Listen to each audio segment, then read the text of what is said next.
Our topic for discussion is intrapartum care. That is, reference is NICE guidelines, published in 29 September 2023. Recently, these new intrapartum care guidelines is published in 2023. We will discuss in detail about the how to manage the patient is labor. What is in these guidelines? They've briefly discussed the what are the first stage of labor and delay in first stage of labor, second stage, third stage, about the analgesia, what type of analgesia you will give in labor. So we'll briefly discuss about that. So antenatal education about the labor. Give all women information antenatally about what to expect in the late and first stage of labor, how to work with any pain they experience, and how to contact their midwifery team and what to do in an emergency. So you have to give all information antenatally about all these points. Offer all women antenatal education about signs of labor, consisting of how to differentiate between Braxton Hicks contraction and active labor contraction, the expected frequency of contraction and how they last, recognition of amniotic fluid water breaking, and descriptions of normal vaginal loss.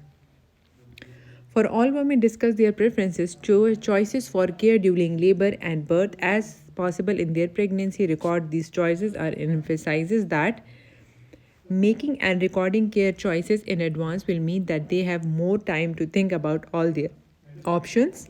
They are free to make their decision and change their mind at any time, including during labor or while giving birth. Choices and decision may need to be discussed again if problem or changes occur during pregnancy and labor. So in antenatal education about all these things, that what is a false contraction, what is a true contraction, about at what frequency you will come at hospital, and how you will recognize the water breaking. Now we will discuss the planning place of birth, that which woman will be delivered in midwifery, which patient will be delivered in tertiary hospital, and how to categorize that is a low risk patient at having low risk of complication and a high risk of complication. So planning place of birth. All women at low risk of complication explain to both Multi and Nelly, who are at low risk of complication, that giving birth is generally very safe for both a woman and her baby. Advise women that additional resources to help them plan their place of birth are available and tools resources on their guideline and NHS wide midwife. Explain to both multi-parents and Nelly parents that they may choose any birth setting. With the low risk complication that they may choose any birth setting, whether they are free to deliver in home, freestanding midwifery unit, alongside midwifery unit, or obstetric unit, and support them in their choices of setting whatever they choose to give birth. Advise low risk multi that planning to give birth at home or in a midwifery led unit, freestanding or alongside, associated with low rate of intervention and outcome of baby in no different compared with an obstetric unit. This is one of your SBA in MRCOG books, and usually this MCQ came in MRCOG 2 exams. That you have to tell the patient that she's a low risk, and with the home birth there is associated with low rate of intervention and an outcome of difference. There is no different comparison with an obstetric unit. So because as it is if she deliver in home or in obstetric unit, no complication. So if she can deliver in home, then she can be. Low risk nulliparous, that planning to give birth in a midwifery led unit is associated with lower rate of intervention and the outcome of the baby is no different compared with obstetric unit. Explain if they plan birth at home, there is a small increased risk of adverse outcome of the baby. But with the nulliparous, you have to tell that a small increased risk of outcome for the baby, but in multiparity, there is no intervention, low rate of intervention and outcome for the baby. But with the nulliparous, you have to tell the patient that a small risk, increased risk of adverse outcome for the baby. Discuss the woman following information, including local statistic about all birth setting, access to the midwife, including likelihood of being cared for in labor by a familiar midwife, likelihood of receiving one-to-one care throughout the labor, access to the medical staff, availability of birthing pools, Access to pain relief, including Entonox 50-50 mixture of oxygen and medicine, pethidine, diamorphine, and patient control analgesia and regional anesthesia. The likelihood of being transferred to an obstetric unit if not the woman chosen the place of birth, the reason why this happened, the time it may take, the delay in obstetric neonatal care, and how her birth companion will travel. Refer to table 1 if no local data is available. So you have to discuss the following information regarding all these, that she will give birth in that setting, that all the availabilities, all the pain relief, and transfer to obstetric unit if any emergency, they are all available.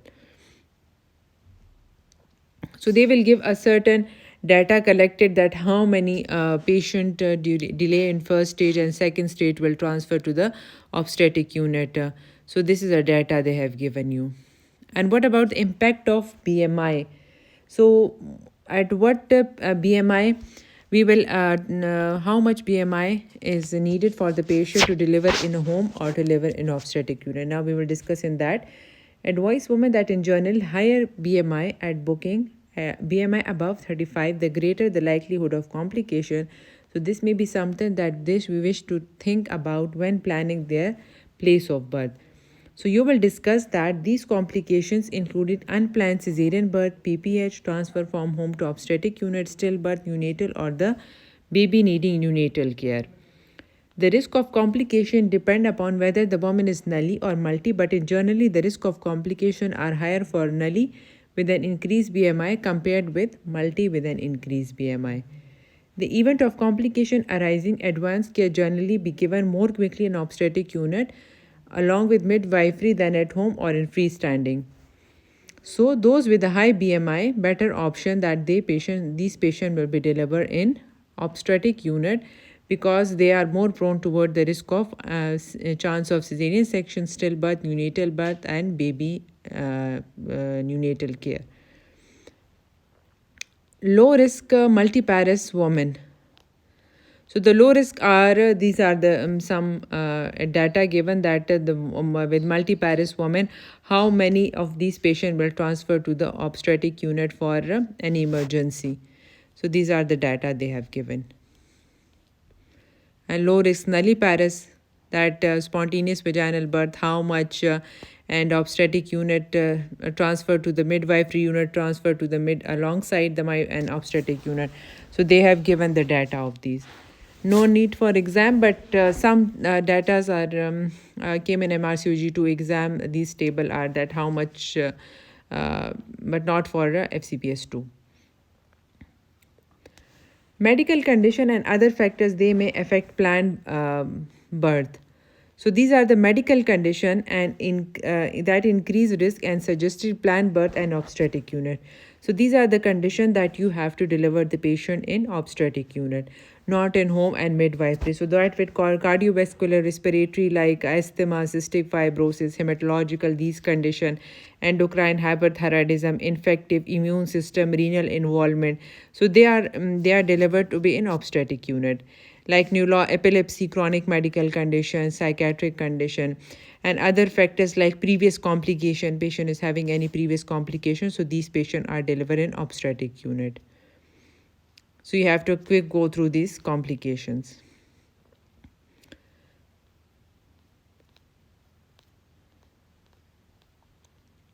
So these are the full table that these type of patients are delivered in obstetric unit.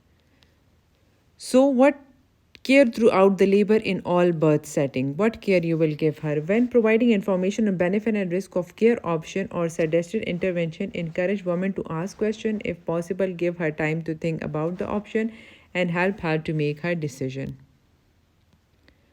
One-to-one care is very important because it will give a good impact on the delivery. Maternity service should provide a model of care that support one-to-one care in labor for all women, and benchmark services identify overstaffing or understaffing by using workplace planning models or woman to midwife ratio.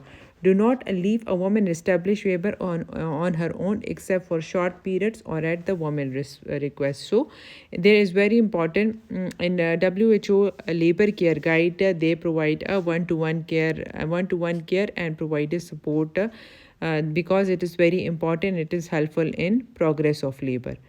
Communication is very important when given a woman at her birth companion information about care during labor. Use clear plan language and confirm with the woman that they have understood the information. Tailor the content and delivery of information to the needs. Ensure that a woman is empowered to make supported decision with her healthcare team. Use reliable interpreting services, for example, language other than English, British, and Megatron, using interpreters and using culture sensitivity language and adapting communication. So communication and one-to-one care is very important. And very important, treat all women in labor with kindness, dignity, and respect. And very sorry, in especially in our setup, this is very less likely that kindness, dignity, and respect are there. We should treat all the women in labor with kindness, dignity, and respect. Ensure the woman is empowered, informed, and certain to make decision about her care. Recognize the way. So you have to explain. You have to tell the patient whatever she wants and which position she is comfortable, and you have to ask her and you have to give her all the authorities to the patient. To establish communication with the woman, greet her and her birth companion with a smile and a personal welcome. Introduce herself. Ask her what she wants to be called. Maintain a calm, confident, and professional approach. There must be a birth attendant with the patient. Whatever she want, whether she is comfortable with husband or any other family member. Respect the woman personal space, dignity, privacy is very important. Ask woman how is he feeling. Discuss the woman labor and birth preferences, and ensure the woman about the pain relief option. You have to discuss provide a good environment to the patient, and explain all the procedure and take before any consent. Show the woman and her birth companion how to summon help, and reassure that whatever often she need to, and when leaving the room let her know when you will return. Other thing is position and mobilization is very important. Encourage and help the woman to move and adopt whatever position she find most comfortable throughout labor, except lying flat on her back. Support, encourage the woman to have support from birth companion of her choice. As already discussed, a hygiene measure to tap water may use if cleansing is needed before vaginal examination. Routine hygiene managed by staff caring for labor include standard hand hygiene and single-use non-sterile gloves, and appropriate to reduce cross-contamination between women, babies, and health professionals. Selection of personal protective equipment for healthcare profession must be based on assessment of risk exposure of blood, body fluids, and those with a mucous membrane or those having a high infection. Now, transfer of care and changing place of birth. Transfer of care and refer to the between midwifery-led unit and obstetric-led care. This may or may not involve transfer from one location to another. Women who are receiving midwifery-led care in obstetric unit have responsibility for their care transfer to their obstetric without being moved. Any decision about transfer of care on clinical finding, discuss the option with the woman and her birth companion.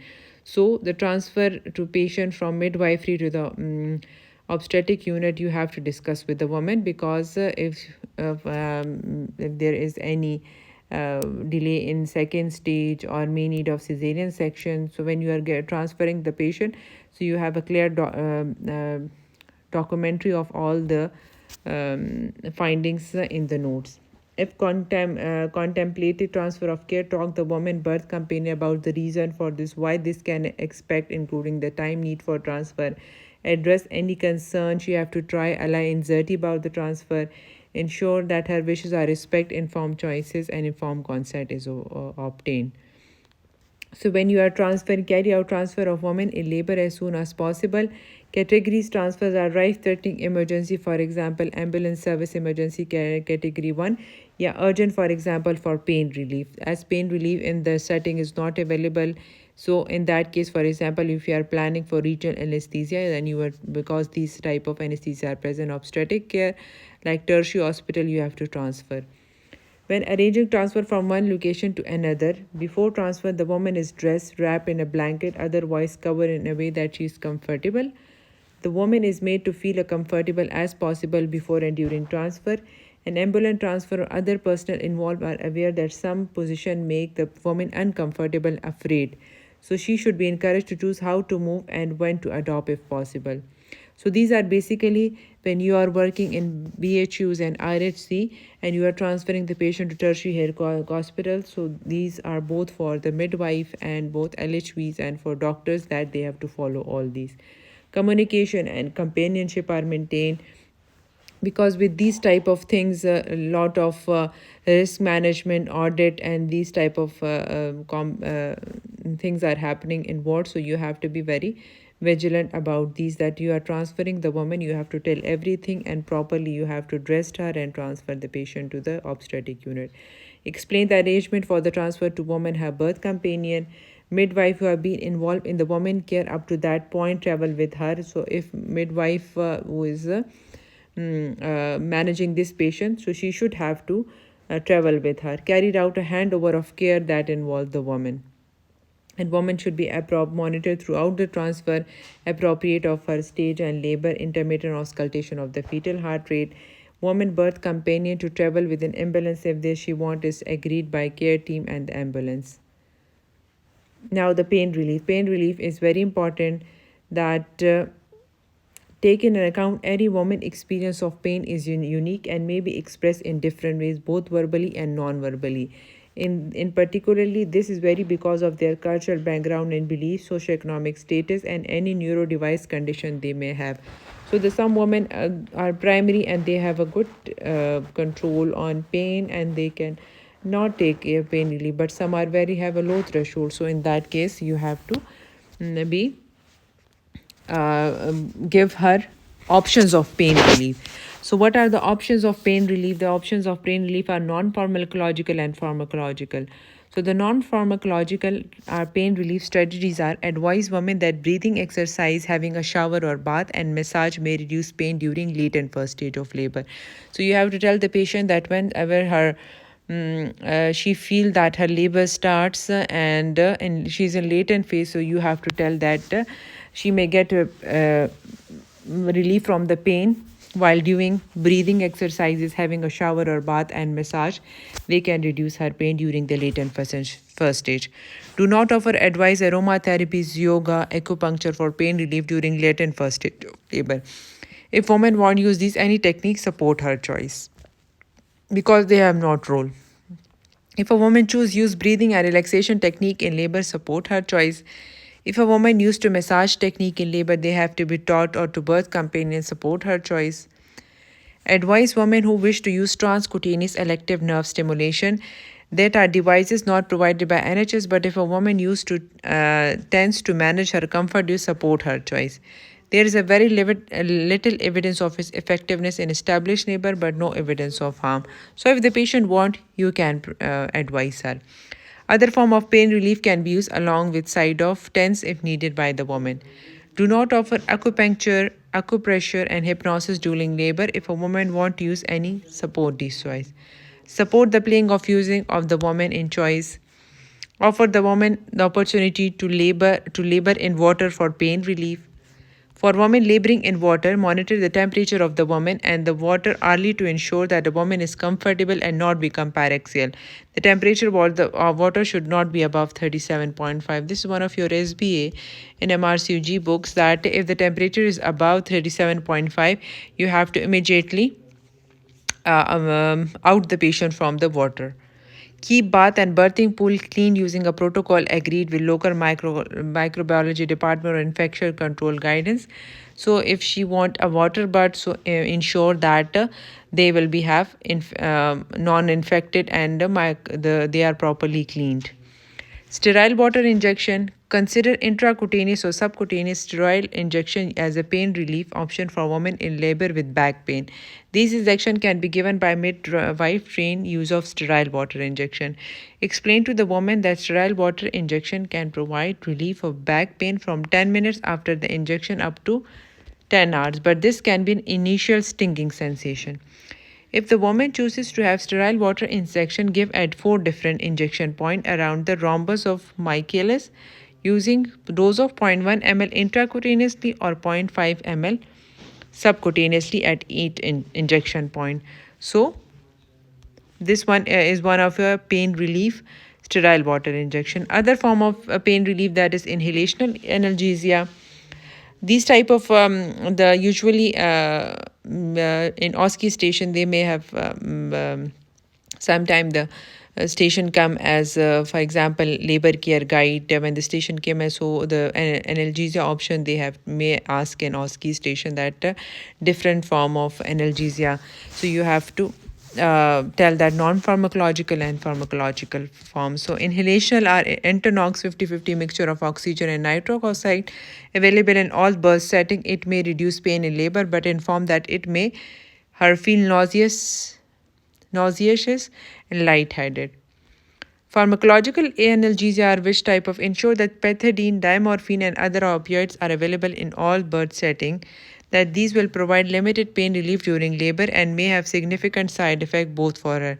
For example, drowsiness, nausea and vomiting, and her baby short-term respiratory depression and drowsiness which may last several days and make him more difficult to breastfeed. So if an IV or IM opioid is used, also administer an antiemetic because they cause nausea.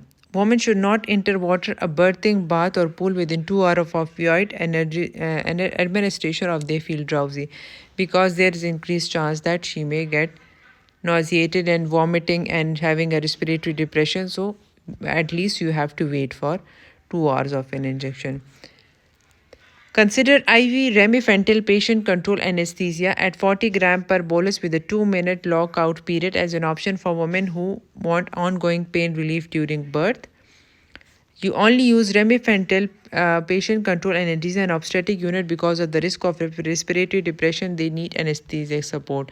So these are not to be given in midwifery or RHC BHU setting because the patient may need anesthesia support sometime if she can get respiratory depression. Risk and benefits of remifentanil. Explain that 40 microgram of remifentanil compared with imethadone, they are less likely to need an epidural have birth using forceps or ventouse. If using remifentanil, they are more likely to have a spontaneous vaginal birth or need supplemental oxygen when use remifentanil. So the remifentanil will have a good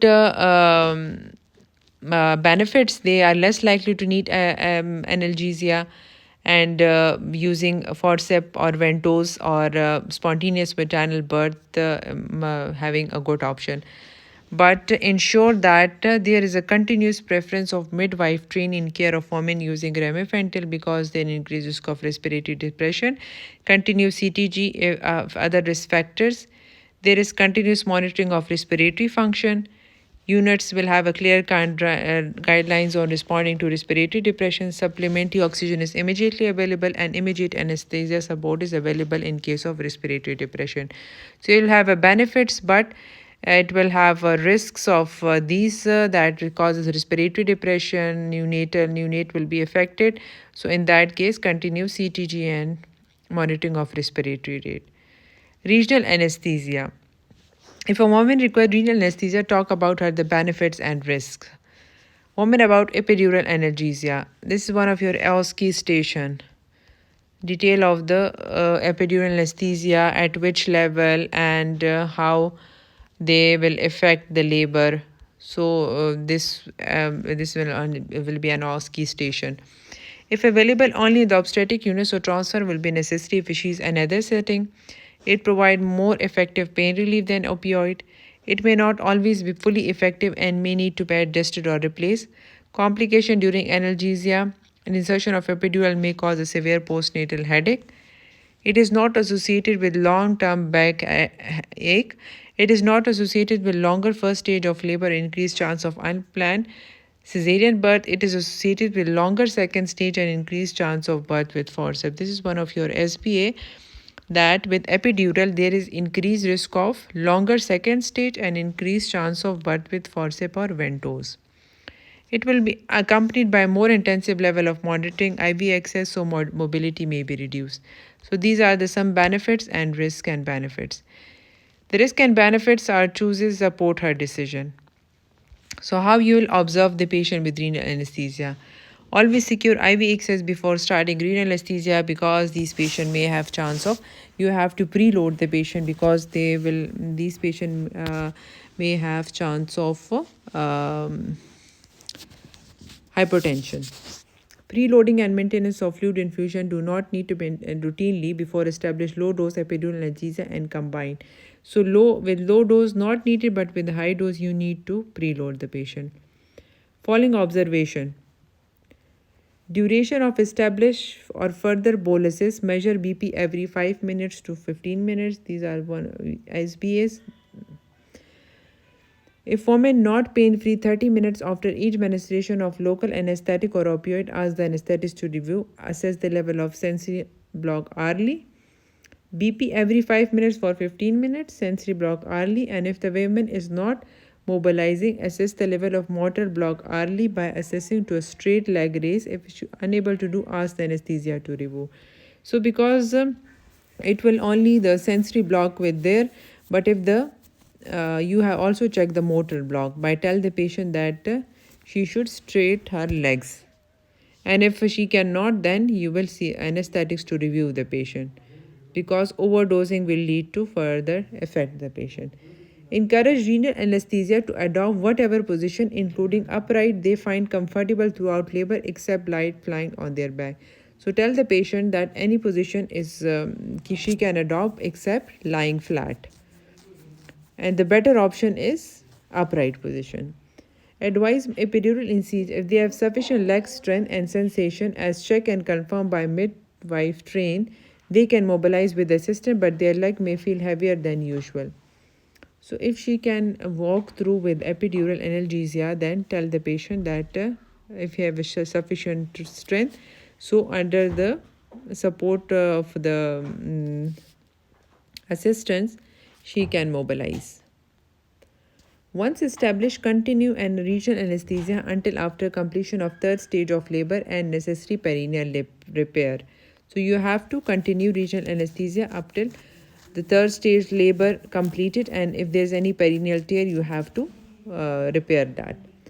Once confirmation of full cervical dilatation in a woman with regional anesthesia, unless the woman has an urge to push or the baby head is visible, pushing may be delayed by 1 hour for multipara and 2 hours for nullipara, after which actively encourage her to push during contraction. So this is also one of your SPA, that you have to, the patient with analgesia, regional anesthesia, you have to tell the patient that pushing may be delayed by 1 hour for multipara and 2 hours for nullipara.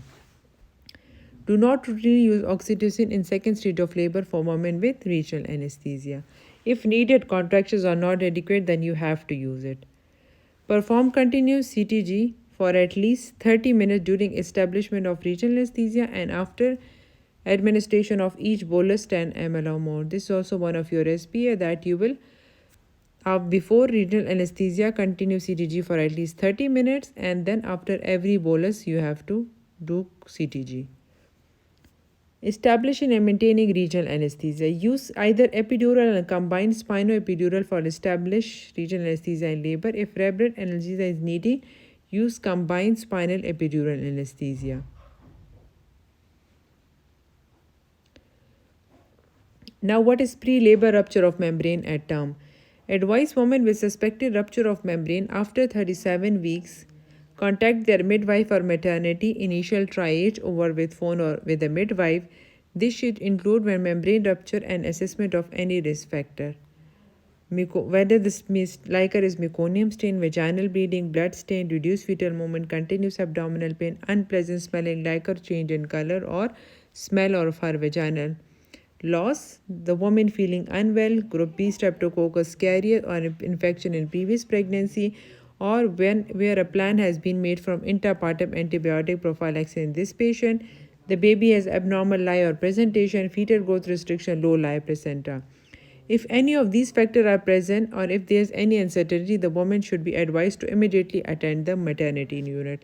So after 37 weeks, the patient present with pre-labor rupture of membrane. The patient tell that I have rupture of membrane. Then you have to tell the patient. Usually, in foreign countries, the better option that they have to ask on phone that she may need admission or not. So they have exclude these type of questions, that whether she's having meconium stain like her, blood stain, reduced fetal movement. If all these factors are not present, so they tell the patient that she can wait for at least 24 hours.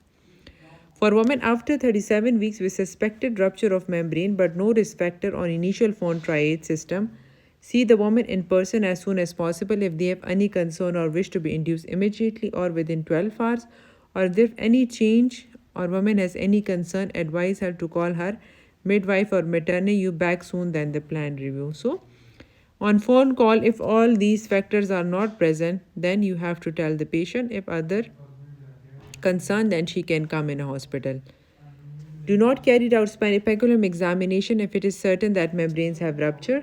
If it is uncertain whether pre-labor rupture of membrane has occurred, offer woman speculum examination to determine whether the membrane has rupture or not. Avoid digital examination in the absence of contraction. So when the patient present with after 37 weeks with rupture of membrane, you have to first do speculum examination. If she have no contraction, then you will do first speculum examination. Advise women that pre-labor rupture of membrane at term, the risk of serious neonatal infection is 1% rather than 0.5% of women with intact membrane. This line is your SBA, that pre-labor of rupture membrane infection is 1% and 0.5% of women with intact membrane.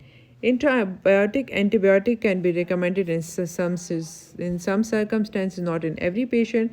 Tell the patient that 60% of the women with pre-labor rupture will go into labor within 24 hours. So you have to tell the patient, this is also one of your SPA, 60%, that she will be goes into labor within 24 hours. She should wait for at least 24 hours if no other risk factors are present. I've already discussed.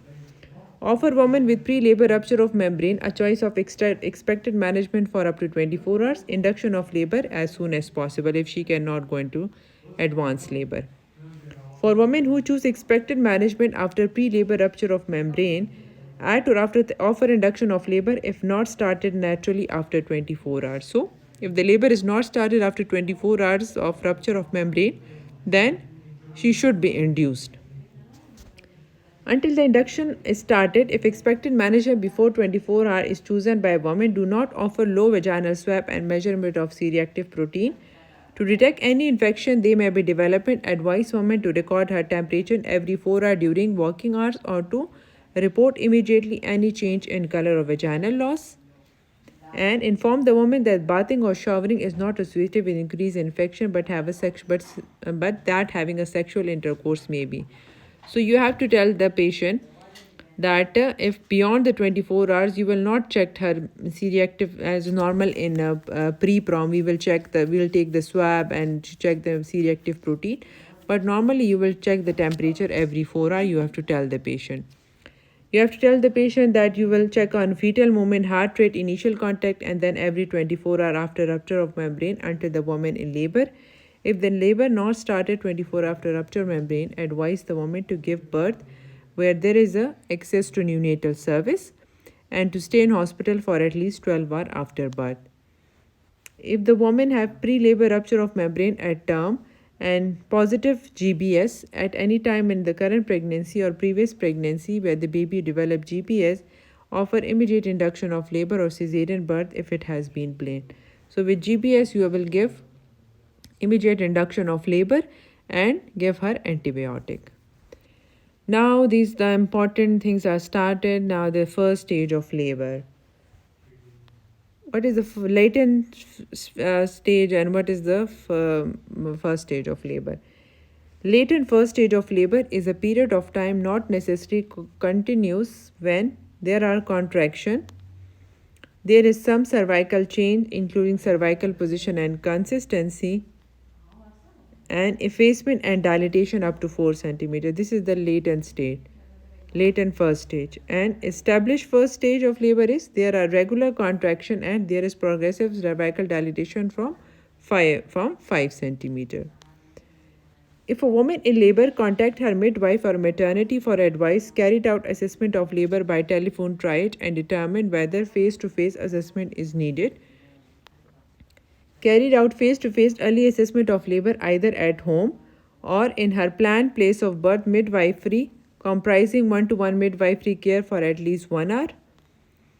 Including the following in early or triage assessment of labor: ask the woman how she is and ask about her wishes, expectation and any concern she has. Ask the woman about baby movements, including any changes. Give information what the woman can expect in late and first stage of labor and how to work with any pain she experiences. Give information what to expect when she accesses care. Agree a plan of care with woman, including guidance about how she contact next and when. Provide guidance and support to the birth companion. So in first stage of labor, you have to usually they give a telephonic triage and you have to tell the patient and you have to ask that how much pain she is having. And in latent phase, some we have discussed in previous slides that in latent phase you have to tell the patient for pain relief, bathing and massage. You have all the option to be given to the patient and you have to ask the patient on telephone that how is her fetal movement, pain frequency, so that if she's in a latent phase she can wait. The triage midwife should document the guidance that she give to the woman.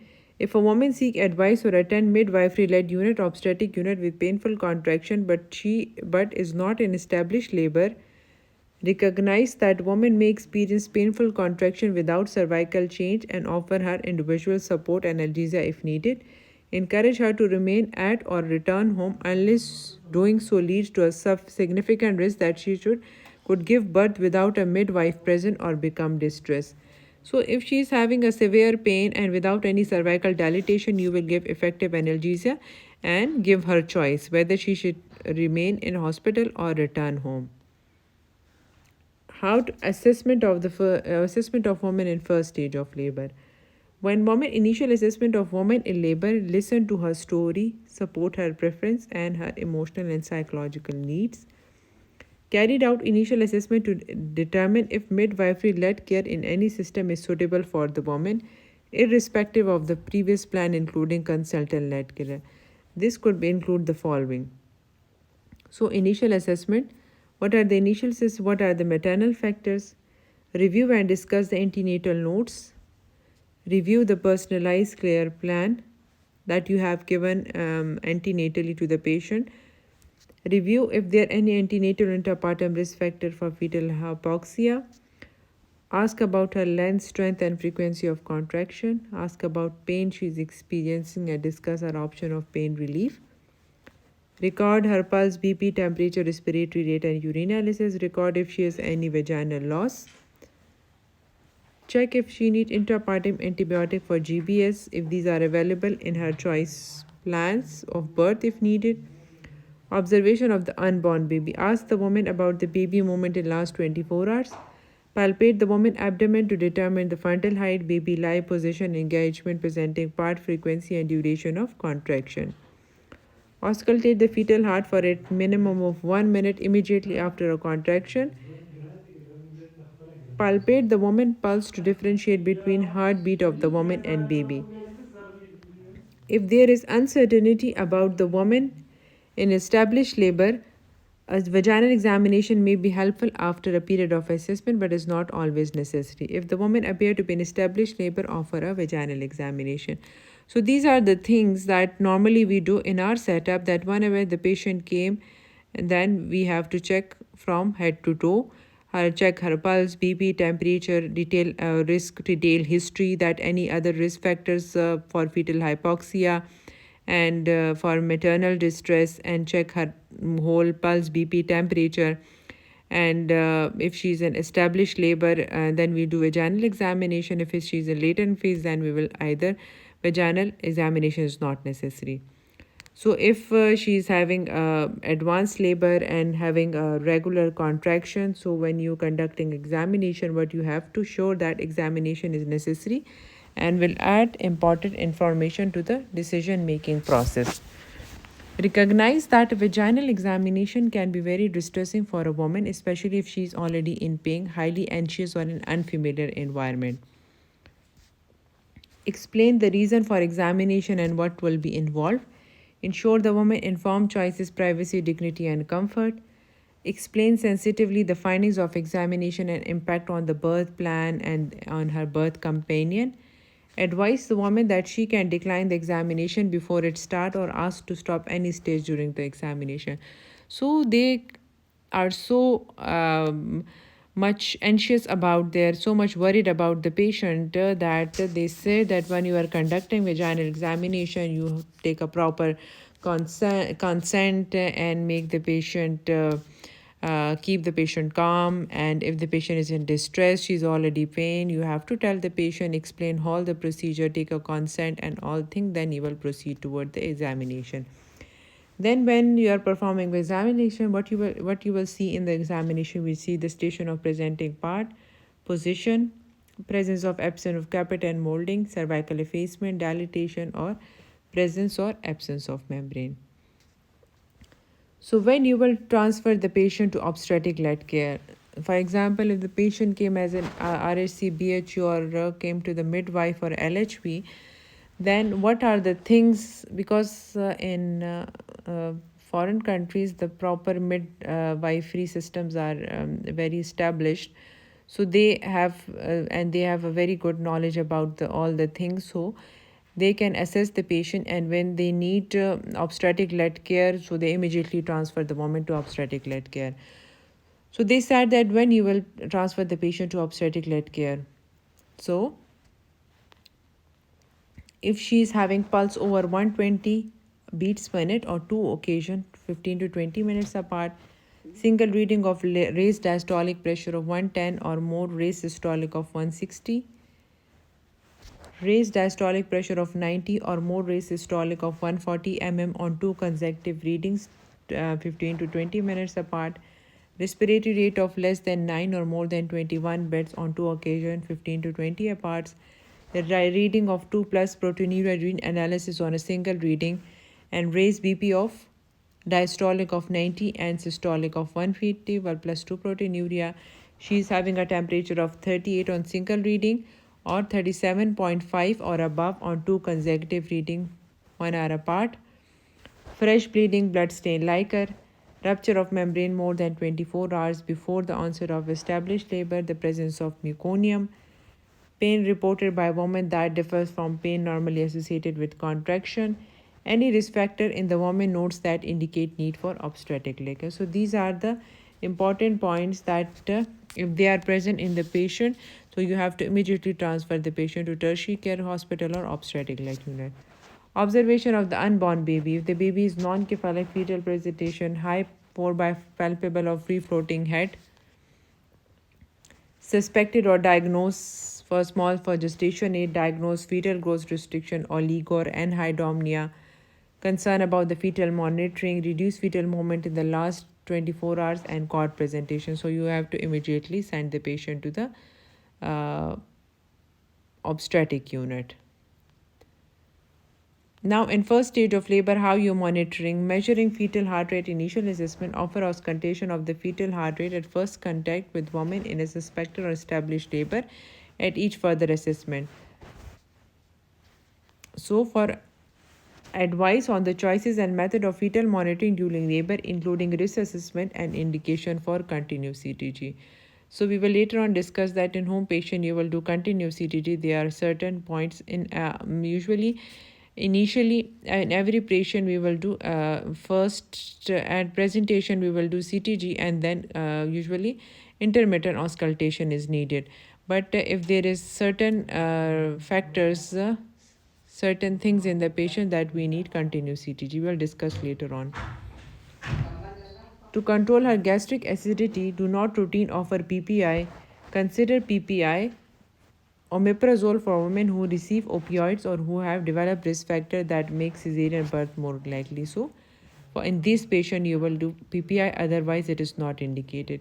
Eating and drinking. Inform the woman that she can drink during labor when she is thirsty, but there is no benefit of drinking more than normal. Isotonic drink may be more beneficial than water. Inform the woman that she can eat a light diet in established labor unless she had received opioids or she developed risk factor that may need cesarean section. So you have to tell the patient about the eating and drinking.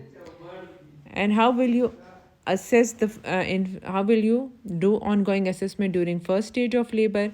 You will check her half hourly documentation of frequency of contraction, hourly pulse, 4 hourly temperature, BP and respiratory rate, and 4 hourly vaginal examination. So ongoing assessment in first stage will be like this: check her half hourly frequency of contraction, hourly pulse, 4 hourly temperature, BP and respiratory rate, and 4 hourly vaginal examination.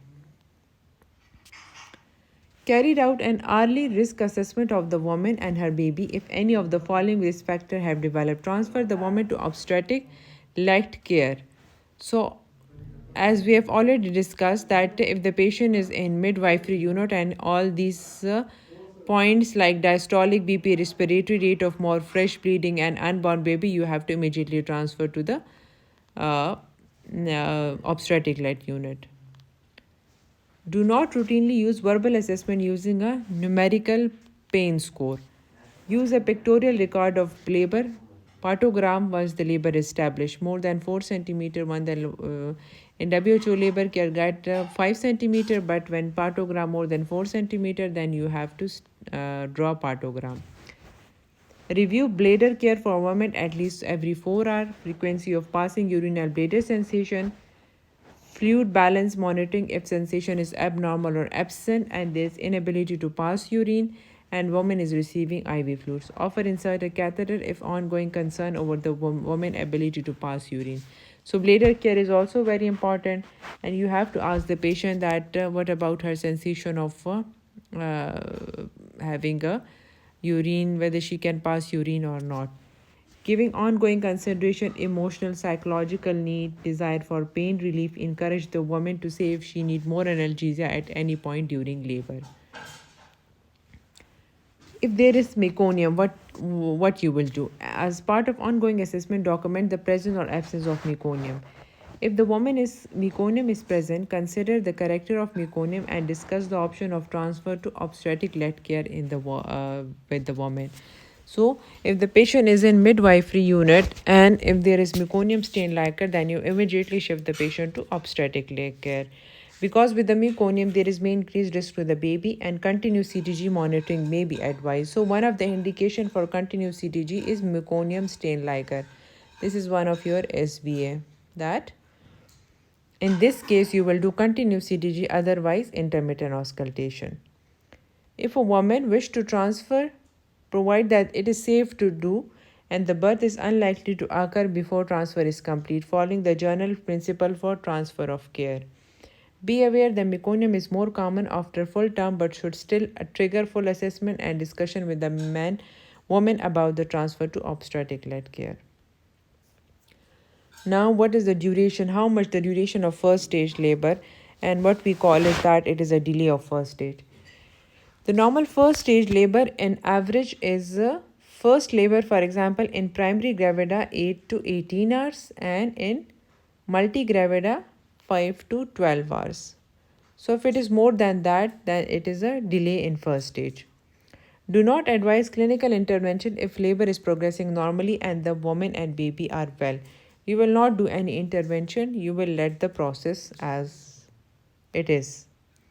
In all stage of labor, women who have left the normal care pathway because of development of complication can return to it if or woman's complication is resolved. Intervention in the first stage of labor.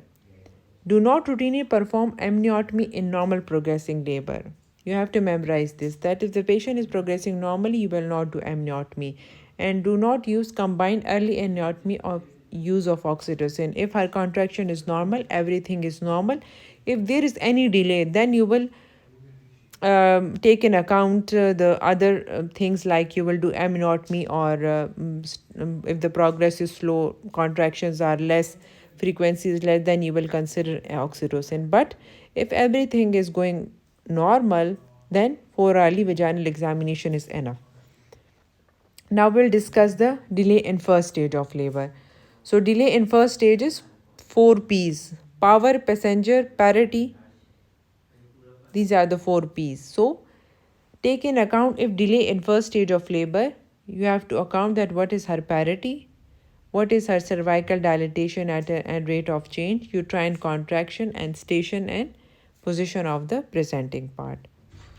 Offer the woman support, hydration, and appropriate and effective pain relief. If the delay in the established first stage of labor is suspected, all aspect of progress in labor when diagnosing delay, including the one is suspected, and the next thing is diagnosed delay. So when we will call it as a suspected delay, these are very important, and get a focus on these points, that when we call it as suspected, if the cervical dilatation is less than 2 centimeter in 4 hours for first labor. If it is more than 2 centimeter in 4 hours, this is normal progress. And if it is less than 2 centimeter in 4 hours, it is called as suspected delay. Cervical dilatation of less than 2 centimeter in 4 hours, or slowing in the progress of labor for second or subsequent labor. In first labor, for example, in primary gravida, on both for multigravida, that if it is less than 2 centimeter in 4 hours, we call it as a suspected delay of first stage, suspected delay in first stage. You will check the descent and rotation of the baby head, changes in the strength, duration, and frequency of the uterine contraction. So these are the delays. So whenever the first thing we will check in the patient that the progress is less than 2 centimeter in 4 hours, we will call it as a suspected delay. And what will you do in this case? If the delay in the established first stage of labor is suspected, discuss the finding. You have to discuss with the patient and the option available with the woman and support her decision.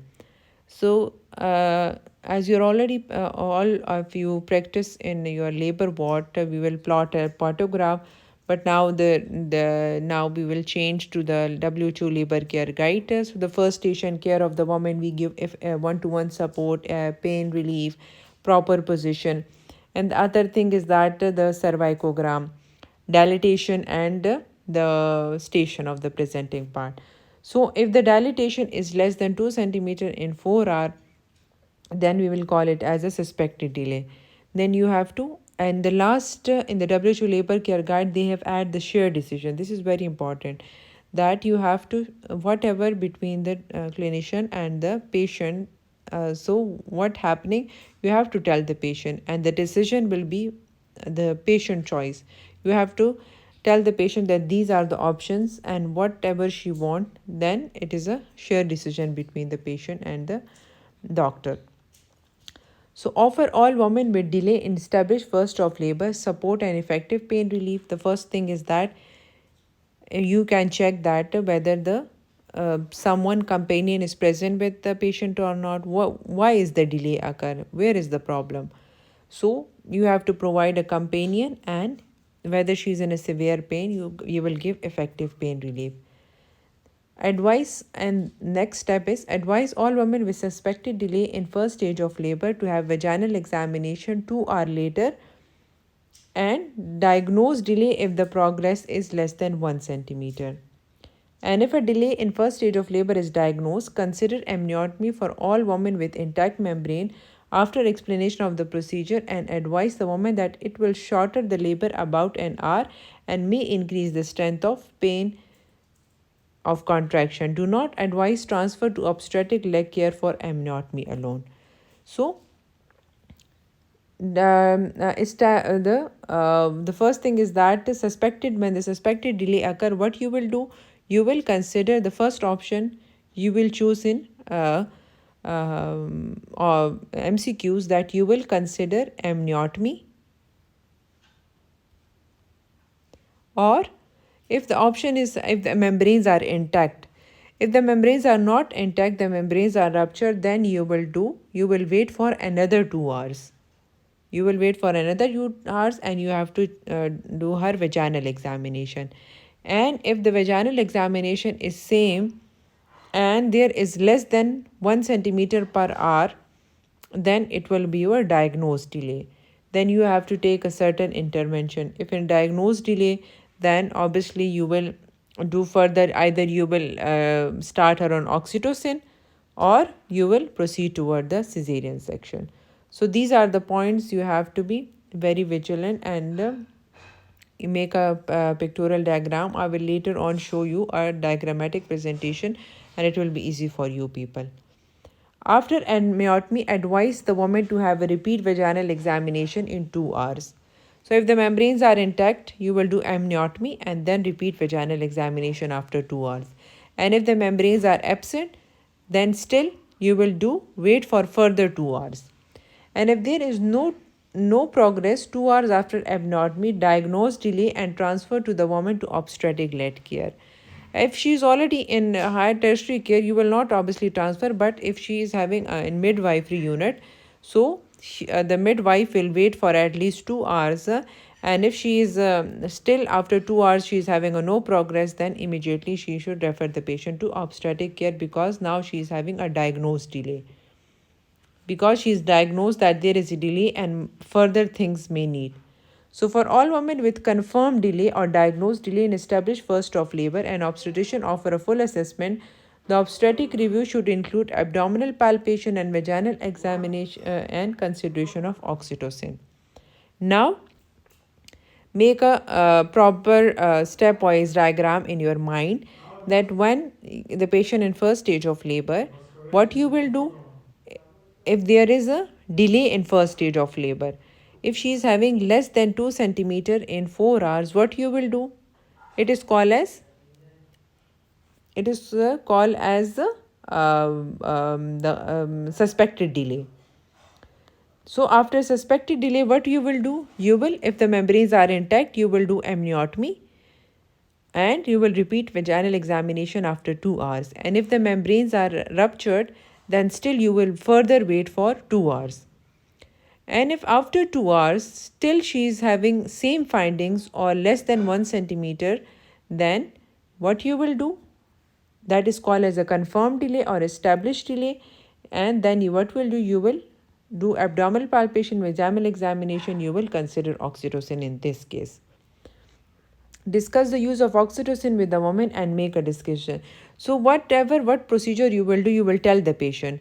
If you are doing amniotomy, you will tell the patient that it will shorten this labor, but it will increase the frequency of contraction. That she must be prepared she must be mentally prepared that the contraction maybe increases, because if you are not doing this, the contraction increasing, then she may get overwhelmed and she's getting having anxiety, and she should be very in hurry, that you will not tell me about that the contraction will be increases, then I will not give you permission about the amniotomy. So if she's not willing for amniotomy, you will not do amniotomy, because you have tell you before you are preparing her for amniotomy, then you will tell the patient that after amniotomy, if there is a pain, then we will give you analgesia.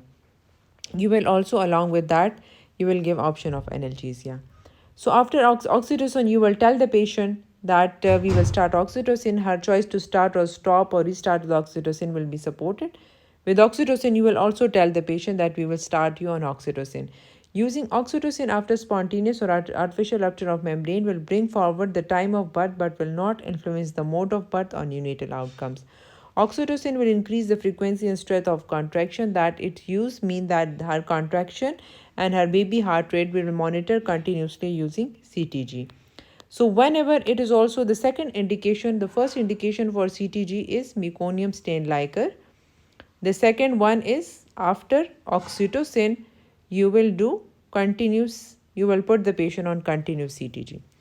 You will tell the patient that oxytocin can cause hyperstimulation, which may increase the chance of transient fetal hypoxia, and if hyperstimulation occurs, the dose will be reduced and stopped. And offer the woman an epidural before oxytocin is started, or if she requests it later. If she that initially I will not bear the pain, then you will initially start her on epidural analgesia.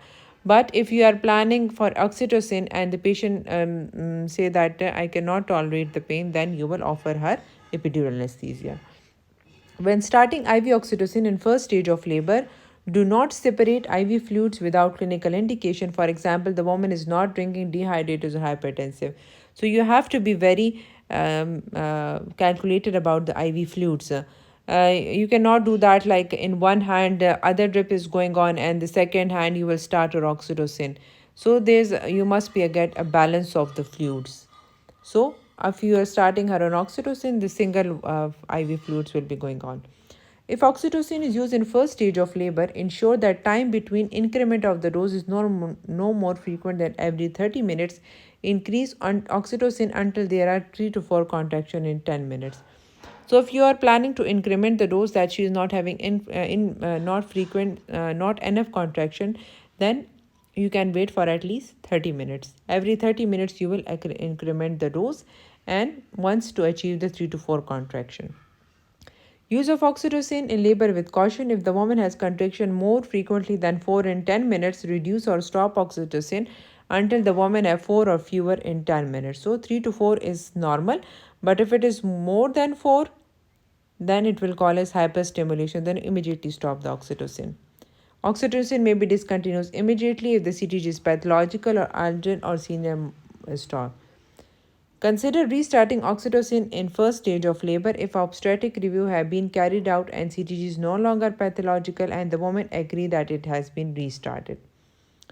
So once you start the oxytocin, and you will do vaginal examination after 4 hours after oxytocin infusion, and to have a regular contraction and established labor. If cervical dilatation increased by less than 2% after 4 hours of oxytocin, further obstetric review is needed to assess whether cesarean section is advisable. And if it is increased by more than 2, advise 4-hourly vaginal examination. So, what you will do first stage of labor, suspected delay. I will make a diagram for you. If there is a suspected delay,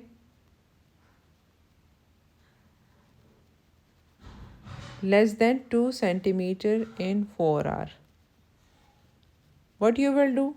Amniotomy and reassess in 2 hours.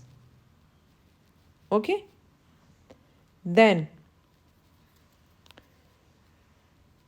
if still less than 1 centimeter or same findings, then it is called as confirmed delay. It is a confirmed delay. Then what will you do? You will start her on oxytocin and repeat vaginal examination after 4 hours. If she is less than 2 centimeter in 4 hours, you will do cesarean section. And if it is more than 2 centimeter in 4 hours, then continue 4-hour vaginal examination. So this is the simple thing, and I made for you people easy that you have to memorize like this. That if it is less than 2 centimeter after 4 hours, you to assess whether cesarean section is advisable, and if it is more than, advise 4-hourly. And if your oxytocin is restarted in first stage of labor, base the timing of next on a clinical assessment and individual. So in next lecture, I will continue because it is a big lengthy guideline. So in next lecture, I will discuss the second stage of labor